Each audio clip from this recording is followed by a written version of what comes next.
Hey guys, Adobe Premiere Pro 2024 introduced amazing new features now.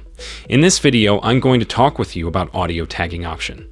So when you've used the Essential Sound panel previously, you would have to go and select a group of clips and then do it manually to tag those all as dialogue.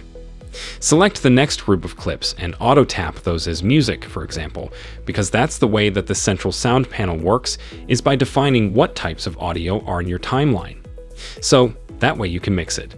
So now with this new features, you can just have Premiere Pro automatically detect which clips in your timeline are dialogue, which ones are ambience, which ones are music, which ones are sound effects, and so on. So this is just, again, eliminating those extra steps that you have to do so you can get to the creative part faster. This feature is doing an amazing job. Upgrade your version to latest update and feel the new AI editing experience now. Alright, that's it for today's video. Make sure to subscribe to my channel.